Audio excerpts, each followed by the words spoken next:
सभी साथियों को नमस्कार और उम्मीद है आप सभी अच्छे होंगे। मेरे मित्र, आज के इस वीडियो सेशन में हम लोग डिस्कस करने वाले हैं आरआरबी साइंस न्यूमेरिकल 2.0 में लाइट चैप्टर से संबंधित न्यूमेरिकल के पहले क्लास की। जी हां दोस्तों, हम लोग लाइट चैप्टर से संबंधित दो महत्वपूर्ण सेशन देखेंगे न्यूमेरिकल के, जिसमें हम लोग पहले डिस्कस कर रहे होंगे प्रकाश के परावर्तन से संबंधित सभी न्यूमेरिकल क्वेश्चन की, और मेरे मित्र दूसरे वीडियो में हम लोग डिस्कस करेंगे प्रकाश के अपवर्तन से संबंधित सभी महत्वपूर्ण न्यूमेरिकल क्वेश्चन की। तो आज का ये वीडियो सेशन आपका प्रकाश के परावर्तन से संबंधित जो भी महत्वपूर्ण न्यूमेरिकल क्वेश्चन होगा उसको आपको सिखा देगा। साथ ही मेरे मित्र, आपकी जानकारी के लिए बताना चाहूंगा कि आज के इस सेशन का जो भी क्वेश्चन है सॉल्यूशन सहित उसका पीडीएफ कहां मिलेगा, ये हमारे टेलीग्राम ग्रुप से मिल जाएगा, जिसका लिंक इस वीडियो के नीचे डिस्क्रिप्शन में डाल दिया गया है। आप वहां से जाकर के पीडीएफ को एक्सेस कर सकते हैं। बहरहाल आइए अपने सेशन की शुरुआत करते हैं और देखते हैं एग्जाम रेलेवेंट क्या कुछ सीख पाते हैं।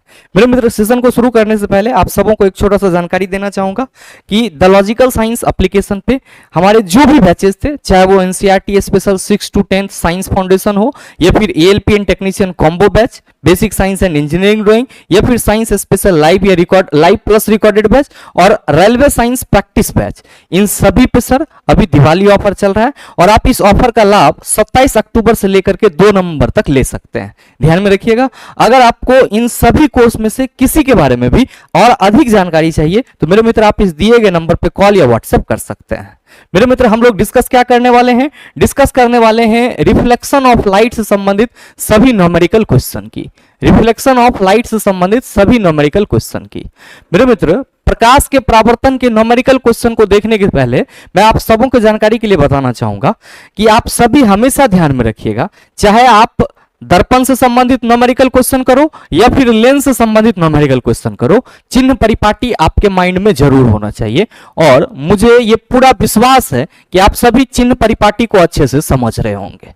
ध्यान देंगे, अगर हम लोग दर्पण के लिए बात करते हैं मेरे मित्र, तो महत्वपूर्ण फॉर्मूला के रूप में हम लोग क्या देखते हैं? तो आप कहते हैं गुरुजी फोकस दूरी दर्पण की वक्रता त्रिज्या की आधी होती है। साथ ही दर्पण सूत्र जो है 1/f इक्वल टू क्या होता है? 1/v प्लस 1/u होता है। और साथ ही मेरे मित्र मैग्निफिकेशन इक्वल टू फॉर्मूला क्या देखते हैं? -v/u, किसके लिए? मिरर के लिए। या फिर हम लोग m इक्वल टू क्या कहते हैं? आप सभी कहेंगे गुरुजी hi/ho कहते हैं। आप कहेंगे सर ये सब चीज तो हम पहले से जान रहे हैं, इसमें नया क्या है? तो मेरे मित्र ध्यान रखिएगा कि आपके रिसेंटली एग्जाम में जो इस चैप्टर से न्यूमेरिकल क्वेश्चन पूछे गए हैं उसमें ज्यादा से ज्यादा सवाल किस पे है? तो आप ध्यान में रखेंगे दर्पण सूत्र पे है, यानी कि मिरर फॉर्मूला पे है, और साथ ही साथ आवर्धन पे है। अब f इक्वल टू r/2 होता है और r इक्वल टू 2f होगा, ये कौन न जानता है? आप सभी क्या कहेंगे कि गुरुजी मुश्किल होता है इस फॉर्मूला से संबंधित सवाल को कैलकुलेट करने में। ध्यान दीजिएगा, कंसेप्ट बहुत हार्ड नहीं है, कैलकुलेशन हार्ड है, क्योंकि इसमें थोड़ा समय लग जाता है, प्लस माइनस का ख्याल रखना पड़ता है। तो मेरे मित्र, आप सभी जो इस फॉर्मूला के सहारे क्वेश्चन का आंसर निकालते हैं उसको थोड़ा सा शॉर्ट भी कर सकते हैं। कैसे करेंगे? तो ध्यान दीजिएगा, और ये ट्रेंड भी है और इस ट्रेंड से संबंधित क्वेश्चन पूछे जाते हैं, इसीलिए हम आप सबों को आगाह कर रहे हैं। सेशन को शुरू करने से पहले ध्यान देंगे कि चूंकि हम 1/f equal to 1/v plus 1/u इसको क्या कह रहे हैं कि गुरुजी ये मिरर फॉर्मूला है, यानी कि ये हमारा दर्पण सूत्र है। तो मेरे मित्र, आप ये कह सकते हो ना कि गुरुजी जो गोलीय दर्पण का फोकस दूरी है और जो v प्रतिबिंब दूरी है और जो u वस्तु दूरी है उसमें संबंध ये है कि 1/ फोकस दूरी इक्वल टू 1/ प्रतिबिंब दूरी प्लस 1/ वस्तु दूरी होता है। आप कहेंगे बिल्कुल। अब मेरे मित्र ध्यान देंगे कि अगर हम यहां पे ये कहें आपको कि ये जो 1/f है इससे डायरेक्टली f का फॉर्मूला क्या हो सकता है? अगर आपके क्वेश्चन में प्रतिबिंब दूरी और वस्तु दूरी दिया हुआ है तो आप कहेंगे गुरुजी इसका एलसीएम लेंगे फिर घटाएंगे। उतना नहीं करना है, याद रखना, पहले ही फॉर्मूला तोड़ लो सेशन को समझने से पहले।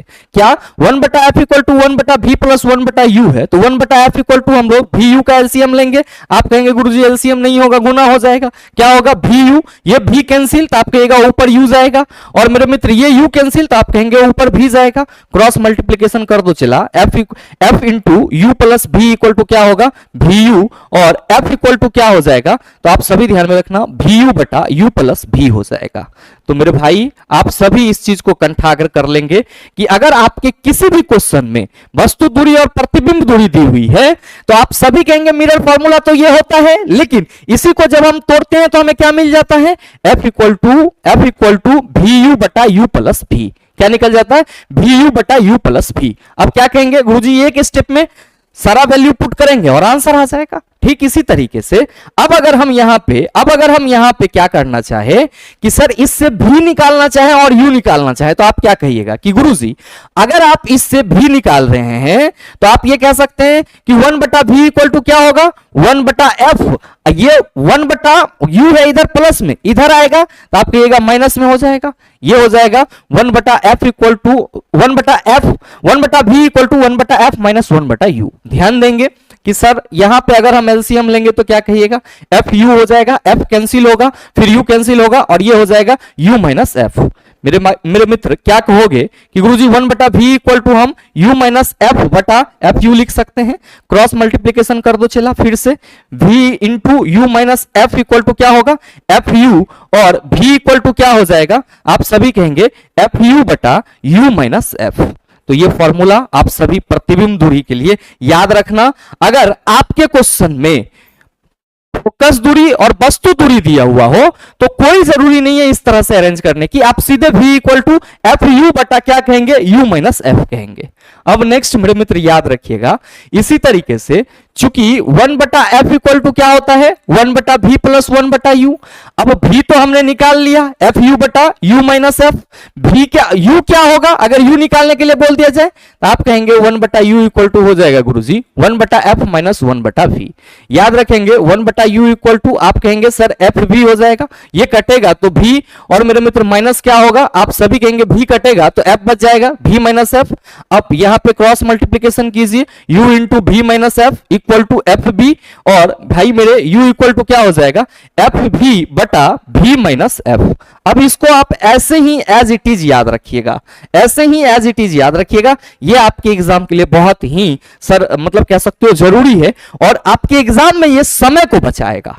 अब आप कहेंगे गुरुजी ऐसे इससे सवाल कैसे पूछे जाएंगे, तो ध्यान दीजिएगा आपने पहले क्वेश्चन पे पूछा गया है कि किसी वस्तु को एक 18 सेंटीमीटर फोकस दूरी वाले अवतल दर्पण के सामने 12 सेंटीमीटर की दूरी पर रखा गया है, दर्पण द्वारा उत्पन्न आवर्धन डैश होगा। अब आप सबों को मालूम है कि सर जी आवर्धन इक्वल टू फॉर्मूला माइनस भी बटा यू होता है, यानी कि प्रतिबिंब दूरी और वस्तु दूरी का अनुपात क्या होता है, आवर्धन होता है। याद रखिएगा कि दर्पण में जब भी हम आवर्धन कहेंगे तो m इक्वल टू माइनस भी बटा यू लिखेंगे, ये हमेशा ध्यान में रखेंगे। तो आप कहेंगे कि हमारे क्वेश्चन में वस्तु को 18 सेंटीमीटर फोकस दूरी वाले अवतल दर्पण के सामने रखा जा रहा है, तो क्वेश्चन में अवतल दर्पण है तो हम कहेंगे f equal to minus 18 centimetre हो जाएगा। दर्पण के सामने 12 सेंटीमीटर की दूरी पर रखा जा रहा है तो u हमारा क्या हो जाएगा, आप कहेंगे गुरुजी माइनस 12 सेंटीमीटर। क्या पूछा जा रहा है, आवर्धन, यानी कि m इक्वल टू माइनस भी बटा यू। क्या कहिएगा कि गुरुजी u तो है लेकिन भी ना है, तो हमको क्या करना होगा, सर आवर्धन निकालने के लिए पहले हमें यहां पे भी फाइंड आउट करना होगा कि भी क्या है। क्या कहोगे कि आप कहोगे सर दर्पण सूत्र तो लगाएंगे ही लेकिन थोड़ा सा शॉर्ट कर लेते हैं, जो आपने फॉर्मूला बताया है भी का क्या है, एफ यू बटा यू माइनस एफ। क्या है, एफ यू बटा यू माइनस एफ। तो मेरे मित्र हम सीधे भी इक्वल टू क्या लिख रहे हैं, एफ यू बटा यू माइनस एफ। अब v इक्वल टू एफ का वैल्यू कितना है, माइनस 18 सेंटीमीटर, गुना u का वैल्यू कितना है, minus 12 centimetre, u minus F. तो u कितना है सर जी माइनस 12। अब माइनस f कितना है, तो गुरुजी माइनस 18, ये माइनस 18 कर देते हैं। चला v इक्वल टू आप कहेंगे माइनस माइनस प्लस हो जाएगा, तो 18 गुना 12 हो गया। अब बटा, अब ध्यान देना ये माइनस, अब माइनस माइनस आप कहेंगे प्लस 18 हो जाएगा। v इक्वल टू मेरे मित्र आप कहेंगे 18 गुना 12 और प्लस माइनस 12 हो जाएगा, सॉरी प्लस माइनस 12 कह रहे हैं, प्लस माइनस आप कहेंगे माइनस होगा और प्लस साइन ज्यादा है तो आप क्या कहिएगा कि गुरुजी प्लस माइनस माइनस होगा तो 18 में से 12 जाएगा, 6 बचेगा, और यहाँ पे प्लस साइन है तो यहाँ पे साइन तो हमको लगाना नहीं है। आप क्या कहिएगा 6 दूना 12 हो जाएगा और 18 दूना 36 हो जाएगा, 18 दूना 36। और मेरे मित्र ध्यान देंगे कि भी आपका कितना आ रहा है, आप कहेंगे गुरुजी 36, किस में, पॉजिटिव में, किस में आ रहा है सर, धनात्मक में। तो हमारा प्रतिबिंब कैसा बन रहा है, आप कहेंगे गुरुजी काल्पनिक बन रहा है। अब याद रखिएगा कि चूंकि फॉर्मूला क्या है आवर्धन का, तो आप सभी कहते हैं m इक्वल टू माइनस भी बटा यू, तो हम लोग कहेंगे इसीलिए m जो हमसे पूछा जा रहा है उसके लिए माइनस तो रहेगा ही रहेगा क्योंकि फॉर्मूला में ही शामिल है। भी कितना आया है 36 और मेरे मित्र जो आपका u है वो कितना है, आप कहेंगे गुरुजी क्वेश्चन में -12 सेंटीमीटर दिया हुआ है, तो -12 ये और ये कैंसिल, 12 तिया 36, आवर्धन कितना हो गया +3, राइट आंसर कितना हो जाएगा, ऑप्शन नंबर बी हो जाएगा। तो उम्मीद करते हैं आप सभी इसको समझ पाए होंगे। अगला क्वेश्चन देखिएगा, क्वेश्चन नंबर 2 आपसे पूछा जा रहा है कि किसी 2.5 सेंटीमीटर लंबी वस्तु को एक 16 सेंटीमीटर फोकस दूरी वाले अवतल दर्पण के मुख अक्ष पर 24 सेंटीमीटर की दूरी पर रखा गया है, निर्मित प्रतिबिंब की ऊंचाई डैश होगी। अब यहां पे सवाल आपसे क्या पूछ लिया गया कि कोई 2.5 सेंटीमीटर लंबा वस्तु है जिसको 16 सेंटीमीटर किसी अवतल दर्पण के सामने में 24 सेंटीमीटर की दूरी पर रखा जा रहा है, तो प्रतिबिंब की ऊंचाई क्या होगी। घबराना नहीं है, क्या कहिएगा कि गुरुजी जो पहले क्वेश्चन में डाटा दिया हुआ है उसको हम एक बार लिख लेते हैं। कहा जा रहा है कि 2.5 सेंटीमीटर लंबी वस्तु, तो हाइट ऑफ ऑब्जेक्ट कितना हो गया, आप कहेंगे 2.5 सेंटीमीटर। फिर है कि 16 सेंटीमीटर फोकस दूरी वाले अवतल दर्पण, तो एफ कितना हो गया हमारा सर जी -16 सेंटीमीटर। अब अवतल दर्पण के मुख अक्ष पर 24 सेंटीमीटर की दूरी पर रखा गया है, तो यू कितना हो गया सर जी -24 सेंटीमीटर। क्या पूछा जा रहा है, निर्मित प्रतिबिंब की ऊंचाई H I equal to what, H I equal to what. क्या कहोगे कि गुरुजी अभी जस्ट आपने बताया कि m इक्वल टू -v बटा u होता है, और -v बटा u किसके बराबर होगा, एच आई बटा एच ओ के बराबर भी होगा। इसी को तो हम लोग आवर्धन कहते हैं। तो चला जी आपके क्वेश्चन में u दिया हुआ है, ठीक है, और अगर आप इस दिए गए डाटा से v निकाल लें तो क्या आपको प्रतिबिंब की ऊंचाई नहीं मिलेगी। आप कहेंगे क्यों नहीं मिलेगी, क्योंकि -v बटा u जो है वो एच आई बटा एच ओ के साथ रिलेशन रखता है। तो आप सभी कहेंगे कि गुरुजी पहले तो हमें यहां पे v निकालना होगा, पहले हमें यहां पे क्या निकालना होगा, v निकालना होगा। और अभी फॉर्मूला देखा है कि v इक्वल टू क्या होगा, आप कहेंगे एफ यू बटा u माइनस एफ। मेरे मित्र क्या कहिएगा कि गुरुजी v इक्वल टू ये हो जाएगा -16 गुना u कितना है, आप सभी कहेंगे -24 बटा u -24 माइनस, अब माइनस f तो -16। अगर हम इसको सॉल्व करें चला तो आप सभी क्या कहेंगे कि ये माइनस माइनस तो कट ही जाएगा, तो 16 गुना 24 और -24 अब प्लस क्या हो जाएगा 16, 16 गुना 24 बटा, अब यहां पे क्या होगा, आप कहेंगे plus minus minus, minus sign बड़ा है तो ये हो जाएगा -8। और ध्यान दीजिएगा कि अगर हम इसको कैंसिल करेंगे तो आप कहिएगा सर 8 तिया 24 हो जाएगा, और जो हमारा भी है वो कितना हो जाएगा, आप कहेंगे 16 तिया 48, साइन माइनस साइन नीचे है तो आप क्या कहिएगा गुरुजी माइनस तो रहेगा ही रहेगा। तो v इक्वल टू -48 सेंटीमीटर। प्रतिबिंब दूरी कितनी आ गई, -48 सेंटीमीटर। प्रतिबिंब का क्या है वैल्यू सर, ऋणात्मक में, मतलब वास्तविक बन रहा है प्रतिबिंब। आपसे क्या पूछा जा रहा है कि प्रतिबिंब की ऊंचाई क्या होगी। क्या कहिएगा कि गुरुजी अकॉर्डिंग टू क्वेश्चन अगर हम लोग चलेंगे तो हमारा क्वेश्चन में डाटा क्या दिया हुआ है, वस्तु दूरी -24 सेंटीमीटर और जो वस्तु की ऊंचाई है वो 2.5 सेंटीमीटर पूछा जा रहा है प्रतिबिंब की ऊंचाई। तो हम लोग क्या कहेंगे -v बटा u equal to H I बटा एच ओ। तो चला अगर हम लोग यहाँ पे -v बटा u कह रहे हैं तो ये हमारा -48 होगा, और बटा क्या होगा, तो आप सभी क्या कहेंगे गुरुजी u कितना है -24 और इक्वल टू एच आई तो हमें निकालना है, एच ओ कितना है 2.5 सेंटीमीटर। चला जी ये माइनस और ये माइनस कैंसिल, 24 दुना 48 और एच आई इक्वल टू क्या कहिएगा कि गुरुजी 2.5 दुना 5 हो जाएगा, यानी कि -5 सेंटीमीटर, -5 सेंटीमीटर यहां पे आ रहा है। चूंकि मेरे मित्र जो आपका प्रतिबिंब दूरी है वो ऋणात्मक है तो प्रतिबिंब वास्तविक बन रहा है, और मेरे मित्र प्रतिबिंब जो होगा वो नीचे की ओर होगा। और आप सभी क्या कहेंगे कि गुरुजी नीचे जो है वो माइनस साइन को बता रहा है, मतलब क्या है कि प्रतिबिंब हमारा वास्तविक है। अच्छा ये जो एच आई है ये -5 सेंटीमीटर है, मतलब क्या प्रतिबिंब हमारा उल्टा बन रहा है, इस चीज को बता रहा है। तो आपको ये ध्यान में रखना होगा कि जब हम प्रतिबिंब की ऊंचाई कहेंगे, प्रतिबिंब की ऊंचाई कहेंगे तो आप सभी क्या कहेंगे कि गुरुजी सिर्फ और सिर्फ 5 सेंटीमीटर। तो right answer of this question is option number B. तो अगर आप इस तरीके से थोड़ा सा कैलकुलेशन पे फोकस करते हैं तो मेरे मित्र आप अपना समय बचा सकते हैं। ऐसे भी लाइट के सवाल को सॉल्व करने के लिए प्रैक्टिस जितना करेंगे मेरे मित्र चीजें आपके लिए उतना ज्यादा आसान हो जाएगी। नेक्स्ट सवाल देखिए क्वेश्चन नंबर 3 कि 1 सेंटीमीटर आकार वाली किसी वस्तु को एक 16 सेंटीमीटर फोकस दूरी वाले अवतल दर्पण के सामने 24 सेंटीमीटर की दूरी पर रखा गया है, निर्मित प्रतिबिंब होगा और इसकी ऊंचाई डैश होगी। मतलब निर्मित प्रतिबिंब कैसा होगा, उल्टा या सीधा, और प्रतिबिंब की ऊंचाई क्या होगी। क्या बनेगा ये सवाल? आप कहेंगे बिल्कुल। यहां पे क्वेश्चन में कहा जा रहा है कि 1 सेंटीमीटर आकार वाली किसी वस्तु, तो HO चला दिया हुआ है हमारा 1 सेंटीमीटर, फिर वस्तु को एक 16 सेंटीमीटर फोकस दूरी वाले F इक्वल टू -16 सेंटीमीटर, अवतल दर्पण कह रहा है कितना दूरी पर रखा जा रहा है? सर जी -24 सेंटीमीटर की दूरी पर रखा जा रहा है। और मेरे मित्र क्या पूछा जा रहा है कि निर्मित प्रतिबिंब होगा और इसकी ऊंचाई डैश होगी। क्या कहिएगा कि गुरुजी यहां पे भी हमारा फोकस दूरी -16 सेंटीमीटर था और वस्तु दूरी -24 सेंटीमीटर था और दर्पण हमारा अवतल था, तो पिछले कैलकुलेशन से हम ये कह सकते हैं कि प्रतिबिंब दूरी -48 सेंटीमीटर होगा।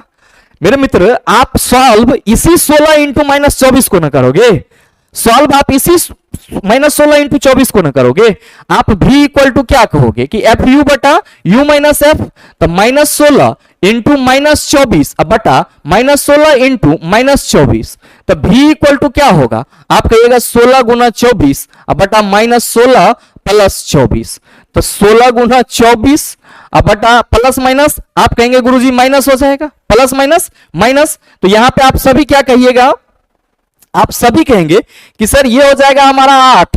ध्यान देंगे कि यहां पे जो हमारा वैल्यू आएगा, अच्छा एक मिनट, 24 माइनस 16, ठीक है, यू माइनस एफ, ठीक था ये, और यहां पे क्या है सर?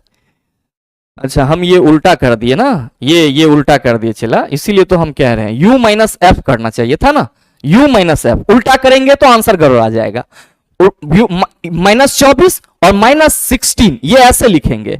अब 16 गुना 24 और -24 प्लस 16, प्लस माइनस माइनस, 16 गुना 24 क्या होगा? -8, 8 दूना 16, आप कहिएगा गुरुजी v इक्वल टू -48 सेंटीमीटर। मेरे मित्र हमें समझाना था तो हमें इतना करना पड़ा, आपको इतना करने की जरूरत नहीं है। क्या कहते कि सर पिछला क्वेश्चन में इतना ही फोकस दूरी और वस्तु दूरी था तो प्रतिबिंब दूरी कितना आया? -48 सेंटीमीटर। क्या बता रहा है कि प्रतिबिंब हमारा उल्टा बनेगा। प्रतिबिंब कैसा बनेगा? उल्टा बनेगा। अब सवाल तो यह भी पूछा जा रहा है कि इसकी ऊंचाई क्या होगी, तो क्या कहिएगा कि we know that m equal to -v बटा u इक्वल टू hi बटा hy, दैट्स वाई हम सभी क्या कहेंगे कि गुरुजी माइनस v का वैल्यू 48, u का वैल्यू आप कहेंगे -24, hi आपको बताना है प्रतिबिंब की ऊंचाई, hi रहने देते हैं, ho कितना है? 1 सेंटीमीटर, तो क्या कहिएगा कि ये माइनस कैंसिल, 24 दूना 48 और hi इक्वल टू क्या हो जाएगा? आप कहेंगे -2 सेंटीमीटर, मतलब प्रतिबिंब की ऊंचाई क्या है? तो आप सभी कहेंगे कि गुरुजी प्रतिबिंब की ऊंचाई जो है वो 2 सेंटीमीटर है और प्रतिबिंब कैसा है? आप कहेगा वास्तविक है, इसीलिए उल्टा बनेगा। तो मेरे मित्र सही आंसर आप सभी कहेंगे option number B is the right answer of this question. अगला सवाल देखिए, क्वेश्चन नंबर 4 पूछा जा रहा है कि दर्पण सूत्र के अनुसार गोलीय दर्पण की फोकस दूरी किसके बराबर है? क्या आपको इसमें कुछ माथा लगाने की जरूरत है? आप सभी कहेंगे गुरुजी भी यू बटा यू प्लस भी होगा और हमें कोई ऑप्शन देखने की जरूरत नहीं है। Right answer of this question is option number A. अब अगला सवाल आपके सामने ये रहा, क्वेश्चन नंबर 5 कि किसी वस्तु को एक 12 सेंटीमीटर फोकस दूरी वाले अवतल दर्पण के सामने, ये आपका कुछ नहीं है, 0.5 कुछ नहीं है, चला ये चीज ध्यान में रखना, नहीं तो कंफ्यूज मत कर जाना। क्या पूछा जा रहा है कि किसी वस्तु को एक 12 सेंटीमीटर फोकस दूरी वाले अवतल दर्पण के सामने 26 सेंटीमीटर की दूरी पर उसके मुख अक्ष पर रखा गया है, इसका प्रतिबिंब डैश पर बनेगा, नहीं बनेगा। क्या कहिएगा कि वस्तु एक 12 सेंटीमीटर फोकस दूरी वाले अवतल दर्पण के सामने f equal to -12 centimetre, sir 26 centimetre की दूरी पर रखा गया है, u इक्वल टू -26 सेंटीमीटर, कह रहा है कि इसका प्रतिबिंब कहां बनेगा? तो हम सीधे सीधे v निकालेंगे। क्या कहिएगा कि गुरुजी चूंकि v equal to F U बटा u माइनस एफ होता है, इसीलिए v इक्वल टू हमारा क्या होगा? -12 इंटू -26 बटा u कितना है? आप सभी कहेंगे -26 माइनस कितना होगा? आप कहेंगे 12। ध्यान देंगे कि v इक्वल टू आप कहिएगा 12 गुना 26 बटा -26 प्लस 12। मेरे मित्र 12 गुना 26 और प्लस -12, तो 26 में से 12 जाएगा, आपका कितना बचेगा? आप सभी कहेंगे गुरुजी 26 में से 12 जाएगा तो हमारा 14 बचेगा। कितना बचेगा? 14, और माइनस साइन यहां रहेगा। क्या कहेंगे कि अगर हम इसको सॉल्व करते हैं तो 2 6 के 12 और 2 7 14 हो जाएगा। अब ध्यान दीजिएगा कि माइनस वैल्यू के साथ 6 6 के 36 और 6 दूना 12 3 15 156 बटा क्या होगा 7 हो जाएगा। और जब आप इसको सॉल्व करेंगे 156 को 7 से डिवाइड करो तो 7 दूना 14 हो जाएगा, 5 में से 4 गया 1 और ये 6 आ जाएगा, फिर 7 दूना 14 होगा और मेरे मित्र 6 4 2 और पॉइंट डालेंगे तो आप सभी कहेंगे फिर से हम 7 दूना 14 करेंगे और फिर ये क्या हो जाएगा हमारा, आप कहेंगे 7 8 56, यानी कि ये आपका अप्रोक्सीमेट कितना आ जाएगा -22.28 सेंटीमीटर, -22.28 सेंटीमीटर। अब सवाल को पढ़िएगा कि कह रहा है कि वस्तु को 12 सेंटीमीटर फोकस दूरी वाले अवतल दर्पण के सामने 26 सेंटीमीटर की दूरी पर उसके मुख अक्ष पर रखा गया है, तो इसका प्रतिबिंब कहां बनेगा। मेरे मित्र मान लो कि ये आपका अवतल दर्पण है और ये इसका ध्रुव होगा। अकॉर्डिंग टू क्वेश्चन इसका फोकस दूरी कहां है, सर ये एफ कितना है, ये आप कहेंगे 12 सेंटीमीटर, और जो वस्तु है वो कहां रखी हुई थी, सर जी 26 सेंटीमीटर पर, यानी कि इसका जो वक्रता केंद्र है उससे भी 2 सेंटीमीटर आगे रखा हुआ था वस्तु, उससे भी 2 सेंटीमीटर आगे रखा हुआ था वस्तु। अब मेरे मित्र जो प्रतिबिंब बन रहा है, तो आप सभी कहिए गुरुजी यहां तो प्रॉपर्टीज याद आ गई कि अगर वस्तु वक्रता केंद्र और अनंत के बीच हो तो प्रतिबिंब उसका कहां बनेगा, आप कहेंगे वक्रता केंद्र और फोकस के बीच। तो देख लीजिए ना कि 22.28 सेंटीमीटर की दूरी पर प्रतिबिंब बना है, तो आप क्या कहिएगा, ध्रुव से वक्रता केंद्र की दूरी 24 सेंटीमीटर होगी और प्रतिबिंब 22 सेंटीमीटर पर है। तो मेरे मित्र जो सवाल करा जा रहा है कि इसका प्रतिबिंब डैश पर बनेगा, 26 सेंटीमीटर से परे स्थित किसी बिंदु पर, आप कहेंगे बिल्कुल नहीं, 24 सेंटीमीटर पर, आप कहेंगे बिल्कुल नहीं, 12 सेंटीमीटर और 24 सेंटीमीटर के बीच स्थित किसी बिंदु पर, बिल्कुल सही है। जो प्रतिबिंब बनेगा वो वक्रता केंद्र और फोकस के बीच बनेगा। क्यों, क्योंकि प्रतिबिंब दूरी -22.28 सेंटीमीटर है और दर्पण का जो फोकस दूरी 12 सेंटीमीटर है, इस हिसाब से जो वक्रता त्रिज्या होगी वो कितना होगी, आप सभी कहेंगे 2 गुना, यानी कि 24 सेंटीमीटर। तो 24 से पहले ना 22 आएगा, चला तो क्या कहिएगा कि जो गुरुजी प्रतिबिंब 12 सेंटीमीटर और 24 सेंटीमीटर के बीच स्थित किसी बिंदु पर बनेगा। मेरे ख्याल से क्वेश्चन क्लियर हो पाया होगा। अगला सवाल देखिए, क्वेश्चन नंबर 6 पूछा जा रहा है कि निम्नलिखित में से कौन सा संबंध उत्तल दर्पण द्वारा उत्पन्न आवर्धन m को सही ढंग से दर्शाता है। मेरे मित्र दर्पण कोई भी हो, आवर्धन का फॉर्मूला आप याद रखेंगे m = -v/u ही लगेगा। अब उत्तल दर्पण की नेचर होती है कि ये जब भी प्रतिबिंब बनाएगा तो प्रतिबिंब छोटा होगा।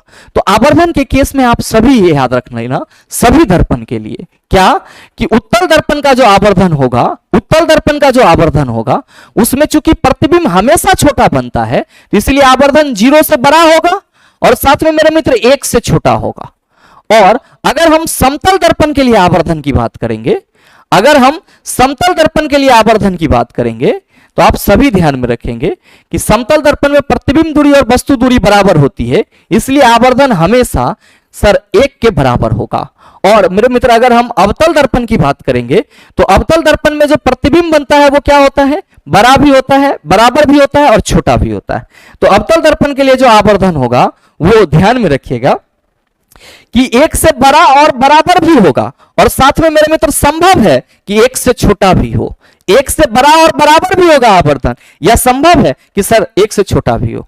सर 1 के बराबर कब होगा मेरे मित्र, जब आपका कोई भी वस्तु अवतल दर्पण के वक्रता केंद्र पर रखी होगी तो प्रतिबिंब समान आकार का वक्रता केंद्र पर ही बनेगा, और इस स्थिति में आवर्धन का मान क्या होगा, 1 होगा। तो ये तीनों डाटा याद रखिएगा, आपके लिए जरूरी है। बहरहाल जो सवाल करा जा रहा है कि निम्नलिखित में से कौन सा संबंध उत्तल दर्पण द्वारा उत्पन्न आवर्धन m को सही ढंग से दर्शाता है, आप सभी कहेंगे option number D. Next question number 7 पूछा जा रहा है कि किसी वस्तु को एक अवतल दर्पण के सामने 12 सेंटीमीटर की दूरी पर रखा गया है, इसका प्रतिबिंब उसी ओर 18 सेंटीमीटर की दूरी पर बनता है, दर्पण की फोकस दूरी डैश होगी। बताइए ना बनेगा, क्या कहिएगा कि गुरुजी क्वेश्चन में अवतल दर्पण के सामने वस्तु को 12 सेंटीमीटर की दूरी पर रखा जा रहा है, तो ये हो जाएगा u = -12 सेंटीमीटर, और प्रतिबिंब सर उसी और 18 सेंटीमीटर की दूरी पर बन रहा है, तो हम सभी क्या कहेंगे कि गुरुजी प्रतिबिंब दूरी हमारा -18 सेंटीमीटर हो जाएगा। पूछा जा रहा है f क्या होगा, क्या कहिएगा कि f = VU/U + V, इसी सेशन में पढ़े हैं। तो मेरे मित्र f = V के जगह -18 u की जगह -12 बटा u प्लस भी है तो -12 प्लस, अब मेरे मित्र क्या कहिएगा, -18 हो जाएगा। ध्यान देंगे कि f इक्वल टू आप कहिएगा माइनस माइनस प्लस हो जाएगा सर, तो 18 गुना 12 लिख दीजिए, और ये मेरे मित्र क्या हो जाएगा, -12 और प्लस माइनस आप कहेंगे सर जी 18। अब ध्यान दीजिएगा कि f इक्वल टू 18 गुना 12 और बटा माइनस माइनस प्लस, और क्या कहेंगे, ये हो जाएगा -30। क्या हो जाएगा, -30। अब अगर हम इसको सॉल्व करते हैं तो 6 18 और 6 5 30, आप कहेंगे बिल्कुल बहुत बढ़िया है सर। अब -12 36 बटा 5 हो जाएगा, और मेरे मित्र -7.2 सेंटीमीटर हो जाएगा। 5 दूना 10, 7 5 35, 1 36। क्या होगा फोकस दूरी, आप कहेंगे option number D is the right answer of this question. अगला सवाल देखिए, क्वेश्चन नंबर 8 पूछा जा रहा है कि एक अवतल दर्पण जिसकी फोकस दूरी का परिमाण 20 सेंटीमीटर है, उससे 60 सेंटीमीटर की दूरी पर एक वास्तविक प्रतिबिंब निर्मित करता है। वस्तु की दूरी सेंटीमीटर में ज्ञात कीजिए। अभी तक प्रतिबिंब दूरी और फोकस दूरी हम लोग निकाल चुके थे, अब क्या पूछा जा रहा है, वस्तु दूरी।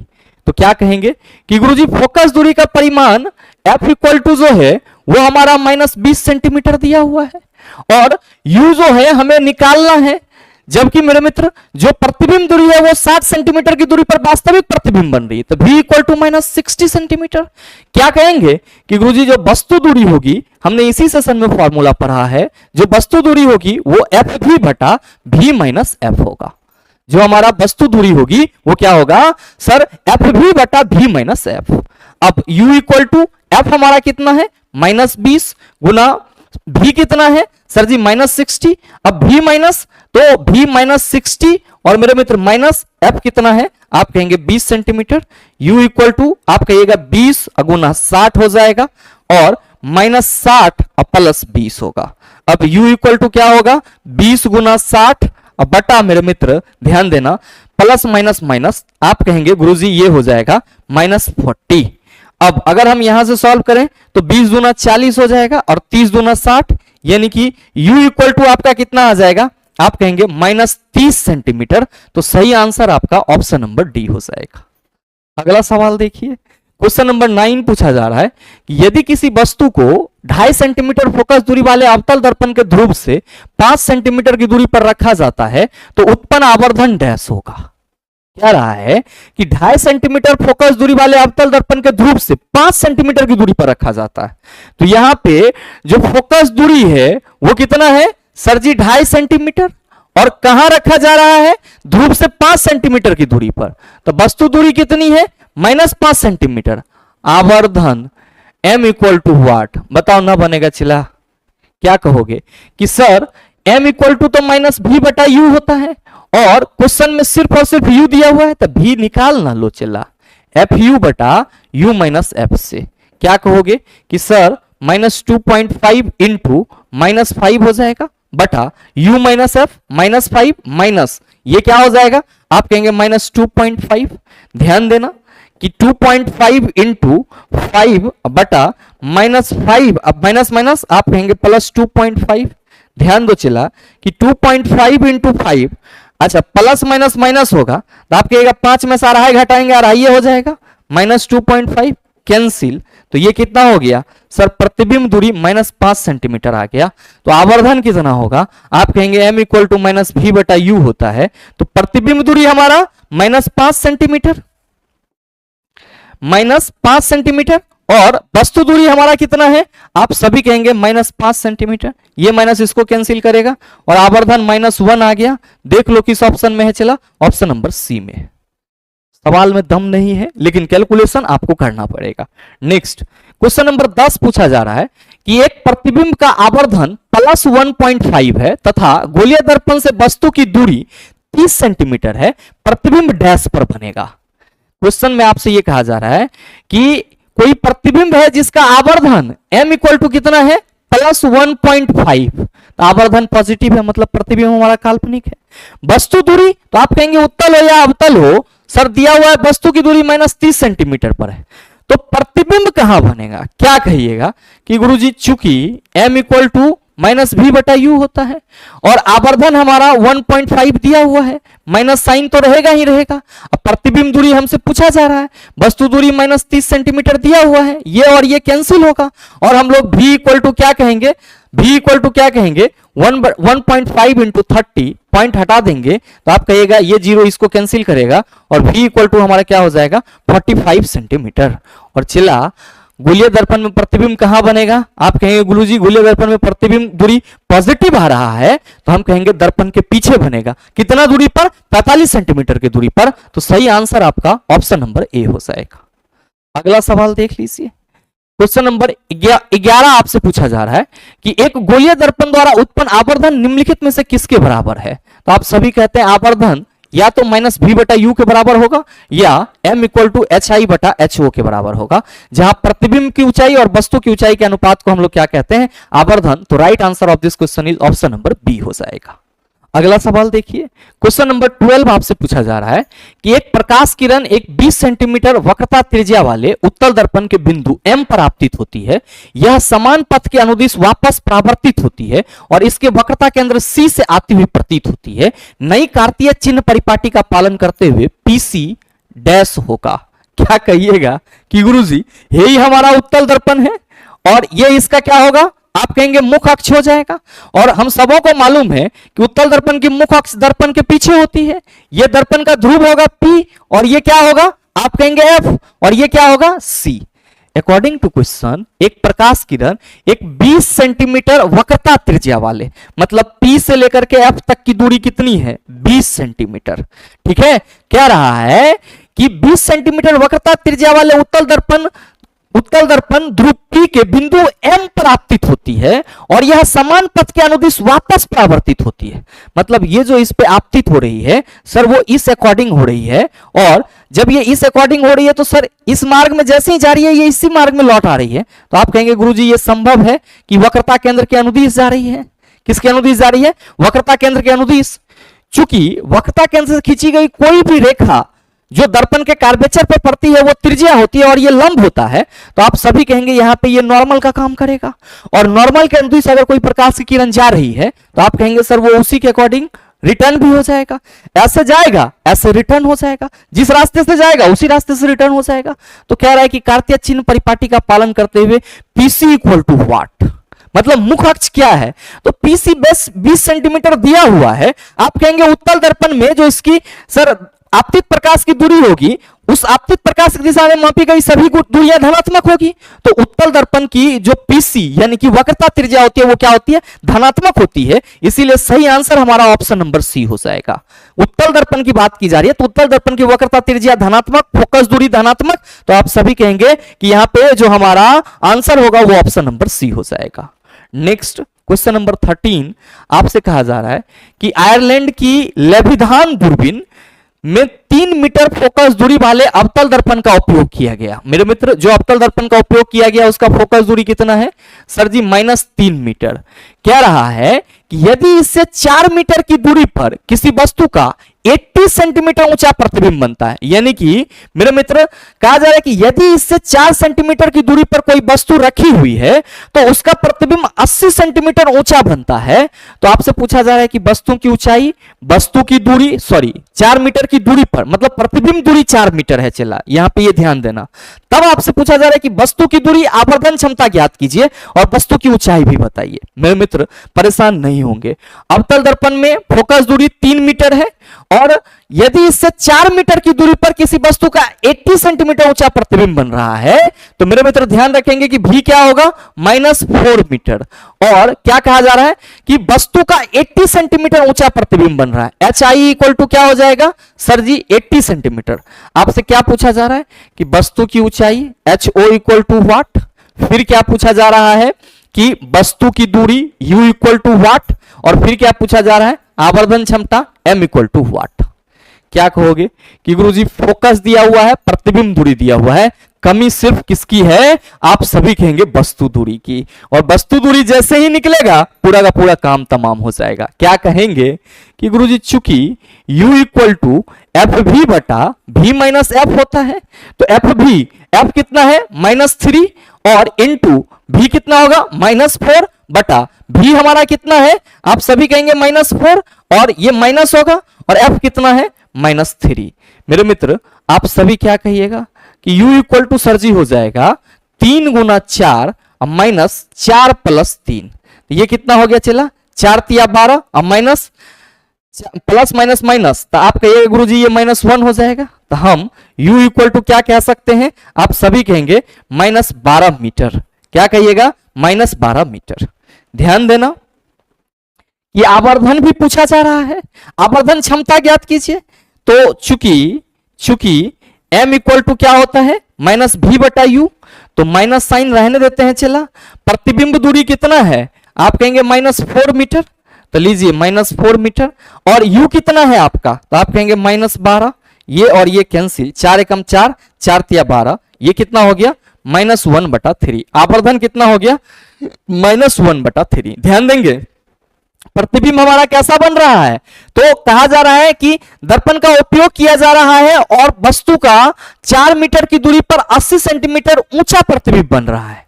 तो आप सभी कहेंगे कि गुरुजी चूंकि प्रतिबिंब दूरी जो है वो हम माइनस में ले रहे हैं, तो हम कहेंगे प्रतिबिंब वास्तविक बन रहा है। ध्यान देना कि अब हमने आवर्धन निकाल लिया, वस्तु दूरी निकाल लिया, आप सभी कहेंगे कि गुरुजी m इक्वल टू hi बटा ho भी होता है। तो आवर्धन -1/3 है, hi आपको चाहिए, सॉरी hi आपको 80 सेंटीमीटर दिया हुआ है, ho आपको चाहिए, ho इक्वल टू क्या हो जाएगा, आप कहेंगे 80 तिया 240, 80 सेंटीमीटर है। चलाइए तो ध्यान देना कि ये -240 हो जाए, ho क्या हो जाएगा, आप सभी कहेंगे गुरुजी ho इक्वल टू -240 हम लोग लिखेंगे सेंटीमीटर, और ये क्या हो जाएगा, आप कहेंगे गुरुजी 2.4 मीटर हो जाएगा, 2.4 मीटर हो जाएगा। तो मेरे मित्र आप सभी क्या कह सकते हैं, आप सभी कह सकते हैं। अच्छा ध्यान दीजिएगा, माइनस साइन लेकर के अलबलाइएगा नहीं। m इक्वल टू -v बटा u आया है, तो -1/3 किए हैं, तो ho आपको सिर्फ और सिर्फ यहां पे क्या बताएगा, आप कहेंगे सर सीधे हम अगर मैग्निफिकेशन का वैल्यू 1/3 ले, सिंपल 1/3 ले, तो hi बटा ho हमारा 240 सेंटीमीटर हो गया। ho इक्वल टू क्या हो गया, आप सभी कहेंगे कि गुरुजी 240 सेंटीमीटर, और इसी को अगर हम बदलना चाहें मीटर में तो 2.4 मीटर।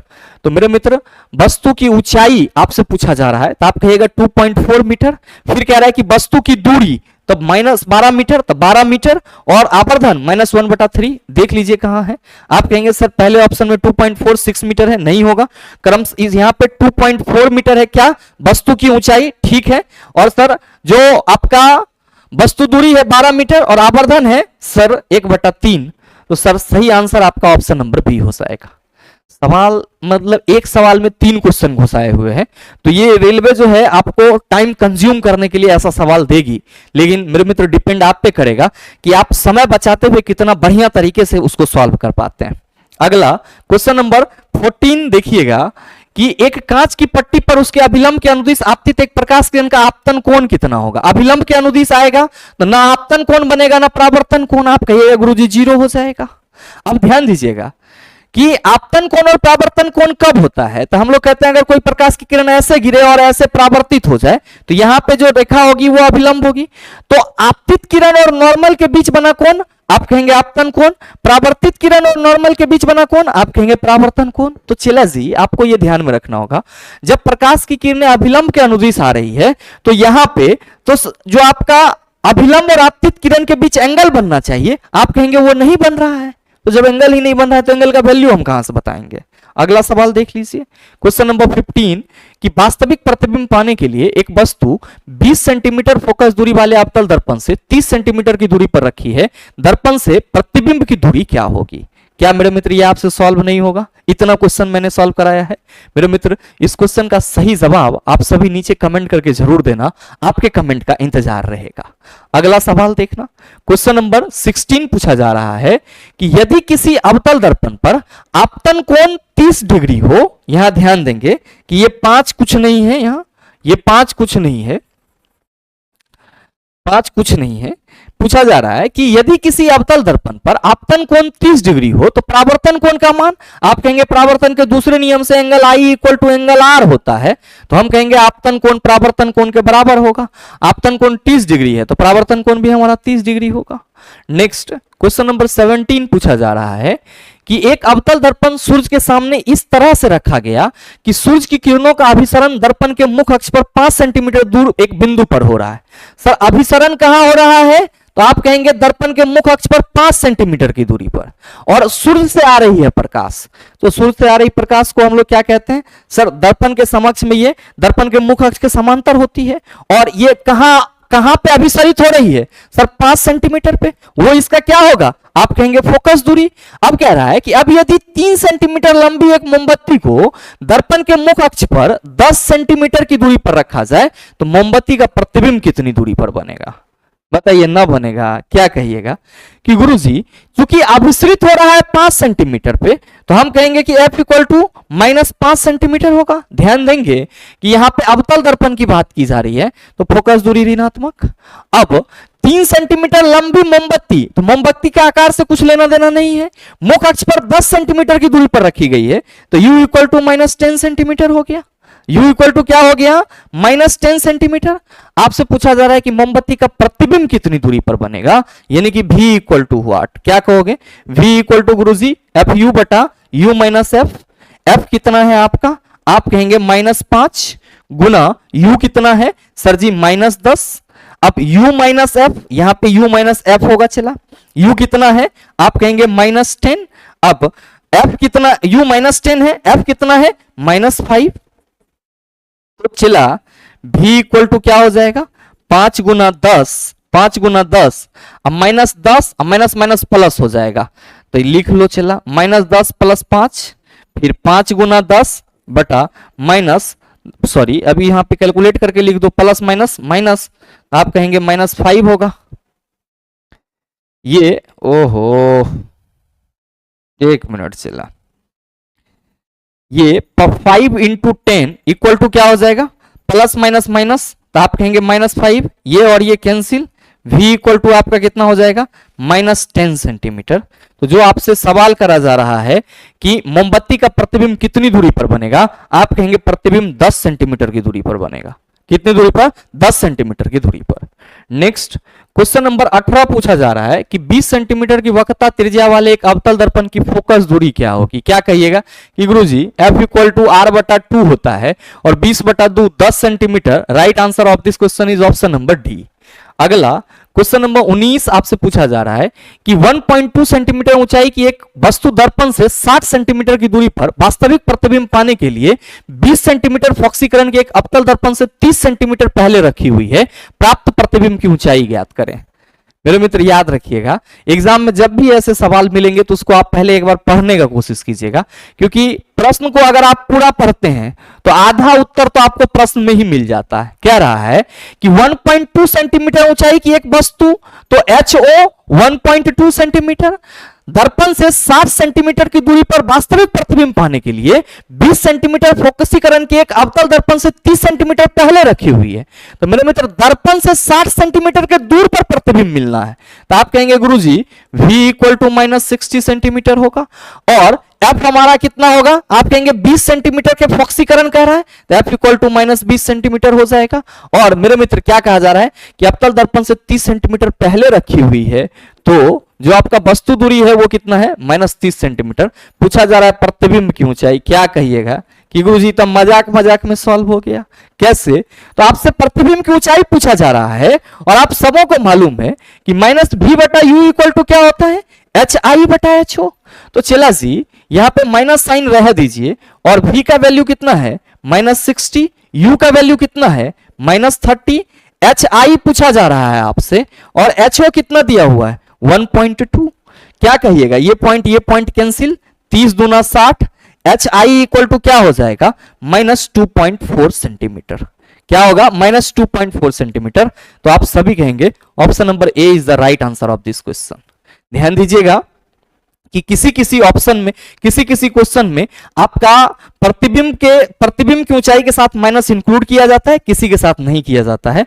तो जहां पे भी माइनस साइन लगा होगा मेरे मित्र, एग्जैक्ट उत्तर के रूप में आप अपने क्वेश्चन का चुनाव माइनस साइन वाले आंसर के साथ करेंगे। अगला सवाल देखिएगा, क्वेश्चन नंबर 20 पूछा जा रहा है कि यदि प्रतिबिंब का आवर्धन माइनस 0.65 है तो उस प्रतिबिंब की प्रकृति क्या होगी। पहला चीज तो माइनस लगा हुआ है, तो सर ये वास्तविक होगा। क्या होगा? वास्तविक। दूसरा, अगर ये वास्तविक है तो आप कहेंगे गुरुजी उल्टा भी प्रतिबिंब बन रहा होगा, और वैल्यू 1 से कम है तो आप क्या कहेंगे कि प्रतिबिंब हमारा छोटा बन रहा होगा। तो जो सवाल करा जा रहा है कि यदि किसी प्रतिबिंब का आवर्धन माइनस 0.65 है तो उस प्रतिबिंब की प्रकृति क्या है, आप कहेंगे वास्तविक, उल्टा और छोटा। Right answer of this question is option number D. Next question number 21 कि एक गोलीय दर्पण के ध्रुव और वक्रता केंद्र के बीच की दूरी इसके फोकस दूरी के पदों में डैश के बराबर होगी। गोलीय दर्पण के ध्रुव और वक्रता केंद्र के बीच की दूरी, ध्यान देंगे कि मेरे मित्र ये आपका गोलीय दर्पण का ध्रुव हो जाएगा और ये इसका वक्रता केंद्र। अब गोलीय दर्पण के ध्रुव और वक्रता केंद्र के बीच की जो दूरी होगी वो फोकस के पद में क्या होगी, तो आप कहिएगा गुरुजी R इक्वल टू 2F होगा। वक्रता त्रिज्या जो है वो फोकस के पदों में हम कह सकते हैं कि वक्रता त्रिज्या फोकस दूरी की दोगुनी होती है और फोकस दूरी आप कहेंगे वक्रता त्रिज्या की आधी होती है। तो आपको यहां पे वक्रता त्रिज्या से संबंध पूछा जा रहा है, फोकस दूरी के पद में कैसे लिखेंगे, आप कहेंगे सर जी 2F के रूप में लिखेंगे। नेक्स्ट क्वेश्चन नंबर 22 पूछा जा रहा है कि नई कार्तीय चिन्ह परिपाटी का पालन करते हुए किसी उत्तल दर्पण का वक्रता केंद्र प्लस 18 सेंटीमीटर पर स्थित है, इसका फोकस स्थित होगा। आप कहेंगे उत्तल दर्पण का फोकस दूरी धनात्मक होगा, 18 सेंटीमीटर पर इसका वक्रता केंद्र है, मतलब वक्रता त्रिज्या 18 सेंटीमीटर है, तो F equal to R/2। Right answer of this question is option number D. Next question number 23 कि गोलीय दर्पण के ध्रुव और फोकस के बीच की दूरी कितनी है। ध्यान देंगे कि गोलीय दर्पण के ध्रुव और फोकस के बीच की दूरी, आप कहेंगे गुरुजी जो ध्रुव और फोकस के बीच की दूरी होगी वो R/2 के बराबर होगी। तो सही आंसर ऑप्शन नंबर ए हो जाएगा। नेक्स्ट क्वेश्चन नंबर 24 पूछा जा रहा है कि उत्तल दर्पण की फोकस दूरी आप सभी याद रखेंगे धनात्मक, और अवतल दर्पण की फोकस दूरी क्या होती है, आप सभी ध्यान में रखिएगा कि अवतल दर्पण की F ऋणात्मक होती है। अगला है क्वेश्चन नंबर 25 कि यदि किसी वस्तु को 30 सेंटीमीटर फोकस दूरी वाले उत्तल दर्पण से 20 सेंटीमीटर की दूरी पर रखा जाता है तो प्रतिबिंब डैश पर बनेगा। अवतल हो या उत्तल हो मेरे मित्र, प्रतिबिंब डैश पर बनेगा। तो आप सभी कहेंगे कि वस्तु तो हमारा यहाँ पे U equal to minus 30 centimetre ही होगा। अब जो हमारा उत्तल दर्पण से 20 सेंटीमीटर की दूरी पर वस्तु रखा गया है, अच्छा सॉरी, यहां पे वस्तु को 30 सेंटीमीटर फोकस दूरी दिया हुआ है, तो आप कहेंगे F इक्वल टू 30 सेंटीमीटर, और उत्तल दर्पण से वस्तु दूरी 20 सेंटीमीटर की दूरी पर रखी हुई है, तो ये U equal to minus 20 centimetre हो जाएगा। और भी पूछा जा रहा है तो क्या कहिएगा कि V equal to F U बटा U माइनस F होगा। और यहां पे हमारा F कितना है 30, U कितना है -20। अब -20 अब माइनस, मेरे मित्र आप कहेंगे कि गुरुजी 30 हो जाएगा। V इक्वल टू आप सभी कहेंगे कि गुरुजी 30 गुना -20 होगा, और यहां पे माइनस माइनस प्लस आप कहेंगे -50 हो जाएगा। और मेरे मित्र अगर सॉल्व करेंगे तो ये 0 इसके साथ कैंसिल होगा, और 5 6 के 30, और ये माइनस आप कहेंगे इसके साथ कैंसिल हो जाएगा, और ये हो गया 6 दूना 12, मतलब प्रतिबिंब दूरी आपका 12 सेंटीमीटर हो गया। अगला सवाल देख लीजिए क्वेश्चन नंबर 26 कि किसी वस्तु को एक 9 सेंटीमीटर फोकस दूरी वाले उत्तल दर्पण के सामने 18 सेंटीमीटर की दूरी पर रखा गया है, दर्पण द्वारा उत्पन्न आवर्धन डैश होगा। क्या यह सवाल आपसे सॉल्व ना होगा, आप कहेंगे बिल्कुल हो जाएगा। तो मेरे मित्र ये सवाल भी आपके लिए होमवर्क है, और सही आंसर क्या होगा नीचे कमेंट करके जरूर बताइएगा, और मेरे मित्र आपके कमेंट का हम इंतजार करेंगे। और साथ ही मेरे मित्र ये सवाल आपके आज के इस सेशन का लास्ट सवाल था, और रिफ्लेक्शन ऑफ लाइट से संबंधित जो न्यूमेरिकल क्वेश्चन आपके एग्जाम में पूछे जाते हैं उसका पैटर्न आपका कुछ ऐसा ही रहता है। ज्यादा से ज्यादा ध्यान इस चैप्टर में आपको प्रैक्टिस पे देनी है। ऐसे सवाल अगर और 20-25 सॉल्व कर लेते हैं तो आपका प्रैक्टिस और बढ़िया हो जाएगा। बाद बाकी जो मैंने सूत्र बताया उसको आप अगर ट्राई करेंगे तो याद रखेंगे कि आपको किसी भी तरह की प्रॉब्लम नहीं आने वाली है। साथ ही उम्मीद करते हैं कि ये वीडियो आप सबों को अच्छा लगा होगा। अगर आपको अच्छा लगा तो वीडियो को लाइक कीजिएगा, ज्यादा से ज्यादा अपने दोस्तों के साथ शेयर कीजिएगा, और अगर आप चैनल पर नए हैं तो सब्सक्राइब करके बेल आइकन दबा लीजिएगा ताकि इस तरह के एग्जाम रेलेवेंट वीडियो का नोटिफिकेशन सबसे पहले आपके पास पहुंचे और आप उसको सबसे पहले देख पाओ। मिलते हैं फिर अगले सेशन में, तब तक के लिए best of luck. Thank you, have a nice day.